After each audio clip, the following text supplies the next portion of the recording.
श्री भागवत भगवान की है आरती, पापियों को पाप से है तारती। हरे कृष्णा। सभी भक्तों को श्रीमद् भागवतम के सत्र में हार्दिक अभिनंदन और सुस्वागतम।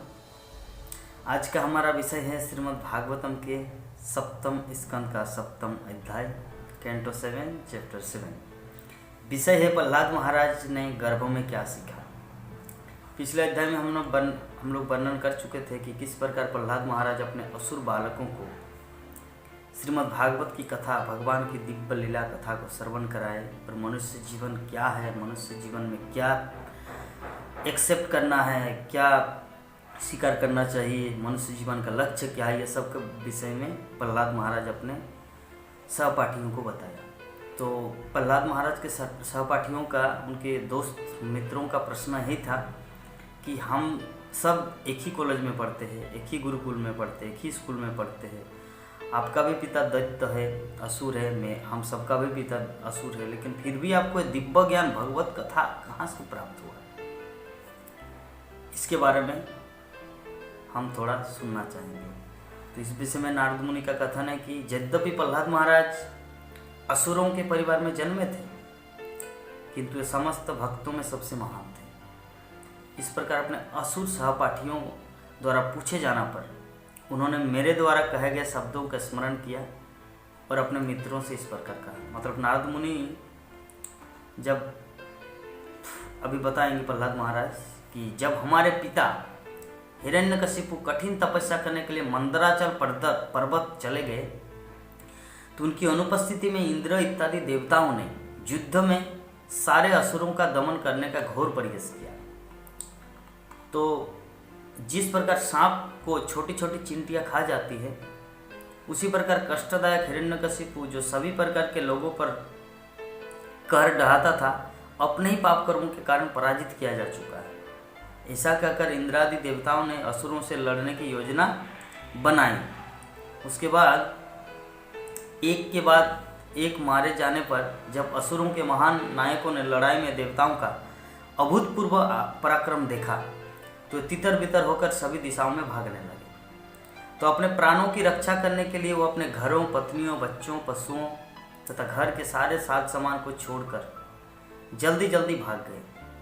उन्होंने इन सब की परवाह नहीं की और मात्र भागना आरंभ कर दिया। तो विजयी देवताओं ने असुरराज हिरण्यकशिपु के महल को लूट लिया और उसके भीतर की सारी वस्तुएं नष्ट भ्रष्ट कर दी। तब स्वर्ग के राजा इंद्र ने मेरी माता कयातु को बंदी बना लिया। तो जब इस प्रकार वो गिद्ध द्वारा पकड़ी गई कुर्री पक्षी की भांति भय से चिल्लाती हुई ले जा रही थी, तो देवर्षि महर्षि नारद, जो उस समय किसी भी कार्य में व्यस्त नहीं थे, घटनास्थल पर प्रकट हुए और उन्होंने उस अवस्था में उन्हें देखा, मेरी माँ को देखा। तो नारद मुनि ने कहा, हे देवराज इंद्र, ये स्त्री निश्चय ही पाप रहित है, तुम्हें इसे इस तरह क्रूरतापूर्वक घसीटना नहीं चाहिए।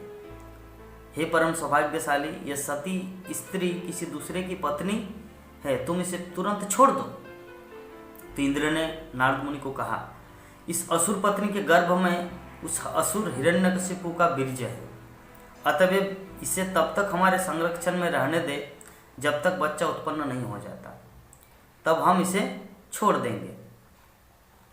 तो नारद मुनि ने कहा कि इस स्त्री के गर्भ में स्थित बालक निर्दोष या निष्पाप है, निसंदेह वो महान भक्त तथा भगवान का शक्तिशाली दास है, अतएव तुम उसे मार पाने में सक्षम नहीं होगे।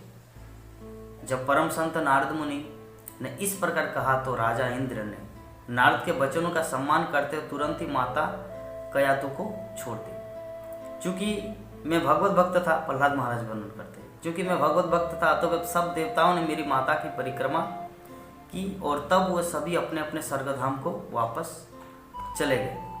तो प्रहलाद महाराज ने आगे बताया, परम संत नारद मुनि मेरी माता को अपने आश्रम में ले गए और ये कहकर सभी प्रकार से सुरक्षा का आश्वासन दिया, मेरी बेटी, तुम मेरे आश्रम में अपने पति के वापस आने तक रहो। देवर्षि नारद के उपदेशों को सुनकर मानकर मेरी माता बिना किसी के भय से उनकी देखरेख में तब तक रहती रही जब तक मेरे पिता दत्तराज अपनी घोर तपस्या से मुक्त नहीं हो गए।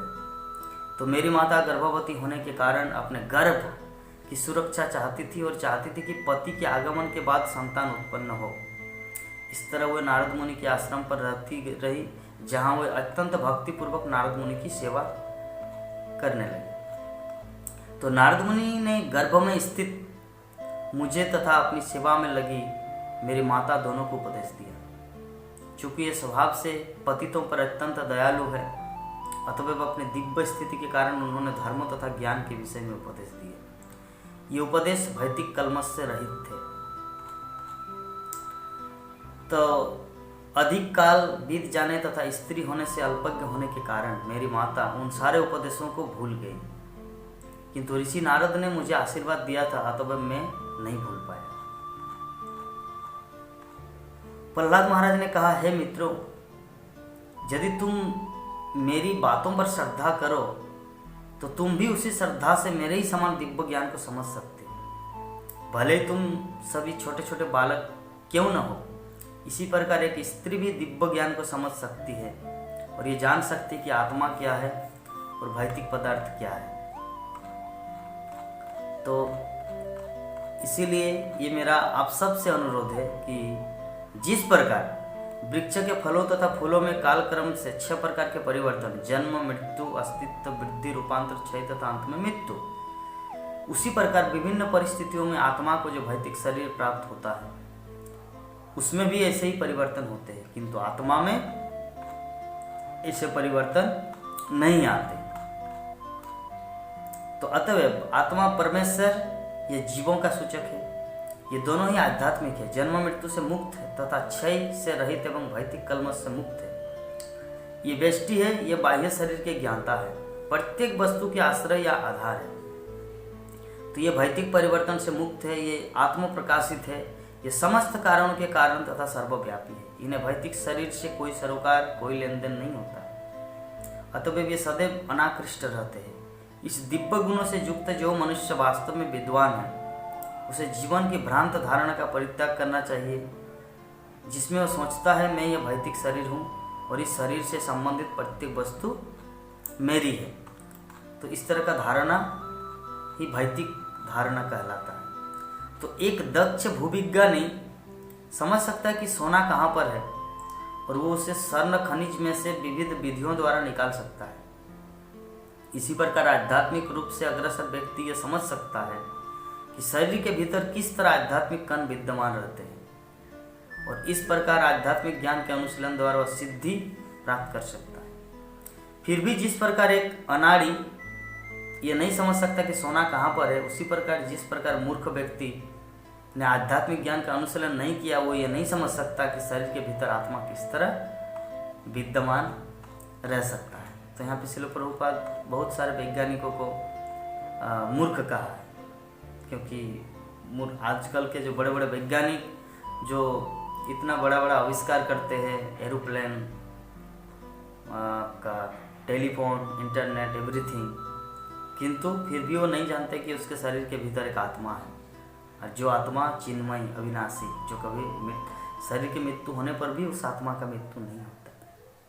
तो इसीलिए उन लोगों को मूर्ख कहा गया है। तो भगवान की 8 विभिन्न शक्तियों, प्रकृति के 3 गुणों तथा 16 विकारों, 11 इंद्रियों तथा 5 स्थूल तत्व यथा पृथ्वी तथा जल के अंतर्गत एक ही आत्मा साक्षी के रूप में विद्यमान रहता है।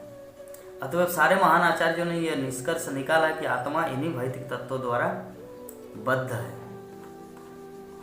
तो यहाँ पर सब कुछ प्रहलाद महाराज अपने असुर मित्रों को वर्णन कर रहे हैं कि किस प्रकार ये आत्मा, परमात्मा, भौतिक शरीर। तो प्रहलाद महाराज को जो प्रश्न किए गए थे उनके असुर मित्रों ने, तो उन्होंने सब कुछ जवाब दे दिया कि मेरी माता जब गर्भावस्था में, मैं जब अपने माता की गर्भावस्था में थी तो उस समय नारद मुनि उनको बहुत सारे कृष्ण कथा श्रवण कराए, और कृष्ण कथा श्रवण करने के कारण मेरी माता तो भूल गई, लेकिन मैं कुछ भूला नहीं। अतः हे मित्रों, हे असुरपुत्र, तुम्हारा कर्तव्य है कि कृष्ण भावनामृत को ग्रहण करो, जो प्रकृति के गुणों द्वारा कृत्रिम रूप से उत्पन्न सकाम कर्मों के बीज को जला सकता है और जागृत, स्वप्न तथा सुसुप्त अवस्था में बुद्धि के प्रभाव को रोक सकता है। दूसरे शब्दों में कृष्ण भावनामृत ग्रहण करने पर मनुष्य का अज्ञान तुरंत विनष्ट हो जाते हैं। एकमात्र कृष्ण भक्ति ही जीवन की सार है और इसको करने से ही मनुष्य को आत्मतृप्त अपने जीवन का लक्ष्य प्राप्त होता है। तो इस उपयुक्त कार्यकलाप के माध्यम से जो भक्ति के पद पर आसीन हो जाता है वो निश्चय इंद्रियों का नियंत्रक है और इस तरह वह मुक्त पुरुष हो जाता है। जब ऐसा मुक्त पुरुष या शुद्ध भक्त विभिन्न लीलाएं करने के लिए भगवान के अवतारों के दिव्य गुणों तथा कार्यकलापों के विषय में सुनता है तो उसके शरीर में रोमांच हो आता है, उसकी आंखों में आंसू झरने लगते और आध्यात्मिक अनुभूति के कारण उसकी वाणी अवरुद्ध हो जाती है। कभी वो नाचता है तो कभी जोर जोर से गाता है, कारण उनकी वाणी अवरुद्ध हो जाती है, और कभी रोने लगता है तो कभी नाचता है। इस प्रकार वो अपने दिव्य हर्ष को व्यक्त करता है। तो ये कृष्ण भावना में यही है कि जीवन का असली समस्या जन्म मृत्यु का चक्कर है, तो जो पहिए चक्र की भांति बारंबार ऊपर नीचे चलता रहता है। तो किंतु जब कोई भगवान के संपर्क में रहता है तो वो ये चक्र को पूरी तरह से रोक सकते हैं। दूसरे शब्दों में भक्ति में निरंतर मग्न रहने से जो दिव्य आनंद मिलता है उससे वो इस संसार से पूर्णतया मुक्त हो जाता है और सारे विद्वान व्यक्ति से जानते हैं। अतः हे मित्रों, हे असुर पुत्रों, तुम सभी लोग तुरंत अपने अपने हृदय में स्थित परमात्मा का ध्यान और पूजन करना प्रारंभ कर दो, क्योंकि यही जीवन की सिद्धि है और हमारे मनुष्य जीवन का लक्ष्य है। परमात्मा रूप में भगवान वासुदेव सदैव समस्त जीवों के अंतःकरण में विद्यमान रहते हैं। निसंदेह वो सारे जीवों के शुभचिंतक तथा मित्र है और भगवान की पूजा करने में कोई कठिनाई भी नहीं है। तो फिर लोग उनकी भक्ति क्यों नहीं करते? वो इंद्रिय तृप्ति के लिए कृत्रिम साज सामान बनाने में बैठते क्यों लिप्त रहते हैं? क्यों? इसका कारण क्या है? मनुष्य का धन, सुंदर स्त्री तथा सखियां, उसके पुत्र तथा पुत्रियां, उसका घर, उसके घरेलू पशु जैसे गायें, हाथी तथा घोड़े, उसका खजाना, आर्थिक विकास तथा इंद्रिय तृप्ति, यहाँ तक कि उसकी आय जिसमें वो इन भौतिक ऐश्वर्य का भोग कर सकता है, निश्चित रूप से क्षणभंगुर एवं नश्वर है। तो चूंकि मनुष्य जीवन का अवसर अस्थायी है, तब ये सारे भौतिक ऐश्वर्य ऐसे समझदार व्यक्ति को कौन सा लाभ पहुंचा सकते हैं जिसने अपने आप को शाश्वत समझ रखा है। तो यहाँ पे प्रहलाद महाराज पूरा शास्त्रों का सार यहाँ पे प्रेजेंट कर रहे हैं कि जो मूर्ख व्यक्ति होगा वही इस सात समान में, भौतिकतावादी मनुष्य अपने को अत्यंत बुद्धिमान समझकर निरंतर आर्थिक विकास के लिए कर्म करता रहता है, किंतु जैसा कि वेदों में बताया गया है कि वो या तो इसी जीवन में या अगले जीवन में भौतिक कर्मों द्वारा बार बार निराश होता रहता है। निसंदेह उसे अपनी इच्छाओं से सर्वथा विपरीत फल मिलते हैं। जो इच्छा करते हैं उसका फल दूसरा होता है। तो इस भौतिक जगत में प्रत्येक भौतिकतावादी सुख का इच्छुक रहते हैं और अपने दुख कम करना चाहता है, अतः वो तदनुसार कर्म करता है, किंतु वास्तव में कोई भी तभी तक सुखी रहता है जब तक सुख के लिए प्रयत्नशील नहीं होता। ज्यों ही वो सुख के लिए कार्य प्रारंभ कर देता है त्यों ही उसके दुख की अवस्था चालू हो जाती है। तो प्रहलाद महाराज अपने मित्रों को इतना सुंदर सुंदर उपदेश दे रहे जी, श्रीमद् भागवतम में ये सब वर्णन है। हम लोगों को इससे शिक्षा लेना है कि जीवात्मा अपने शरीर के लिए सुख चाहता है और इस उद्देश्य से वो अनेक योजनाएं बनाता है, प्लान करते हैं, किंतु वास्तविकता तो यह है कि शरीर तो दूसरों की संपत्ति होता है। निसंदेह नश्वर शरीर जीवात्मा को गले लगाता है और फिर उसे छोड़कर चल देता है। तो चूंकि शरीर को अंततः मल या मिट्टी में बदल जाना है, अतः शरीर से संबंधित साज सामान यथा पत्नियां, घर, धन, बच्चे, संबंधी, नौकर चाकर, मित्र, राज्य, खजाने, पशु तथा मंत्रियों से क्या प्रयोजन है? ये सभी नश्वर है। इनके विषय में और अधिक क्या कहा जा सकता है? ये सारे साज सामान तभी तक अत्यंत प्रिय लगते हैं जब तक ये शरीर है, क्योंकि किंतु ज्यों ही ये शरीर नष्ट हो जाता है त्यों ही शरीर से संबंध ये सारी वस्तुएं भी समाप्त हो जाती है। अतः वास्तव में किसी को इनसे कुछ लेना देना नहीं रहता है, किंतु वह अज्ञानवश ही इन्हें मूल्यवान समझ बैठता है। शाश्वत सुख के सागर की तुलना में ये सारी वस्तुएं अत्यंत नगण्य है। शाश्वत जीव के लिए ऐसे नगण्य संबंधों से क्या लाभ?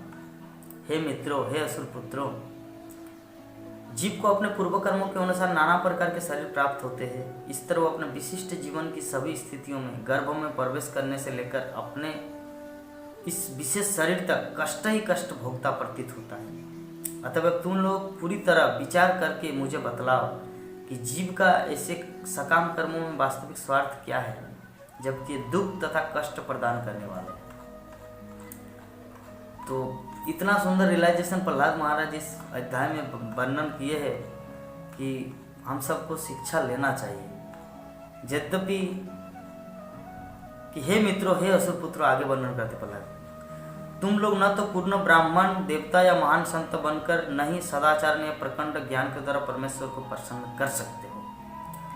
इनमें से किसी भी योग्यता से भगवान प्रसन्न होने वाले नहीं है। नहीं दान, तपस्या, यज्ञ, शुद्धता या व्रतों से उन्हें कोई प्रसन्न कर सकता है। भगवान तो तभी प्रसन्न होते जब मनुष्य उनकी अविचल अनन्य भक्ति करता है। एकनिष्ठ भक्ति के बिना सब कुछ दिखावा मात्र है। एकनिष्ठ, निष्ठावान। हे मित्र असुर पुत्रों, जिस प्रकार तुम सब अपने आप को देखते हो और अपनी देखभाल करते हो, उसी तरह समस्त जीवों में परमात्मा के रूप में सर्वत्र विद्यमान रहने वाले भगवान को प्रसन्न करने के लिए उनकी भक्ति स्वीकार करो। प्रहलाद महाराज का प्रचार कि असुर पुत्र भी भगवान के भक्त बन जाएंगे। हे मित्रों, हे असुर पुत्रों, प्रत्येक व्यक्ति जिसमें तुम भी शामिल हो, जैसा राक्षस, यक्ष, अज्ञानी स्त्रियां, शूद्र, ग्वाले, पक्षी, निम्नतर पशु तथा पापी जीव अपना अपना मूल शाश्वत आध्यात्मिक जीवन पुनः प्राप्त कर सकते हैं और भक्ति युग के सिद्धांत को स्वीकार करने मात्र से सदा सदा इसी तरह बने रह सकते हैं। अपने पुनर्जन्म का चक्र से छूट सकते हैं। इस भौतिक जगत में समस्त कारणों के कारण गोविंद के चरण कमलों के प्रति सेवा करना और सर्वत्र उनका दर्शन करना ही एकमात्र जीवन लक्ष्य है। जैसा कि समस्त शास्त्रों ने बतलाया है कि मनुष्य जीवन का चरम लक्ष्य इतना ही है। हाँ, मनुष्य जीवन का चरम लक्ष्य क्या है? भगवान की भक्ति करना। तो इस प्रकार प्रहलाद महाराज अपने समस्त मित्रों को बताया कि जैसे देखिए मुझे जो ज्ञान मिला ये ऑटोमेटिक नहीं आया। नारद मुनि मेरी माता को सुनाया, मैं गर्भों में था तब से मुझे ये ज्ञान मिला है और वही ज्ञान मैं आप सबको वितरित कर रहा हूँ। तो मनुष्य जीवन का जो लक्ष्य है उसको पूरा कीजिए, अपने जीवन को सार्थक कीजिए कृष्ण भक्ति को ग्रहण करके। तो आप सभी भक्तों को भी जो श्रवण कर रहे श्रीमद् भागवत कथा को रोज श्रवण कीजिए और हरे कृष्ण महामंत्र का जप कीजिए, अपने जीवन को सार्थक कीजिए। हरे कृष्ण कृष्ण कृष्ण हरे हरे, हरे राम राम राम हरे हरे। आप सभी भक्तों को बहुत बहुत धन्यवाद श्रीमद् भागवत की इस कथा में आने के लिए। हरे कृष्ण।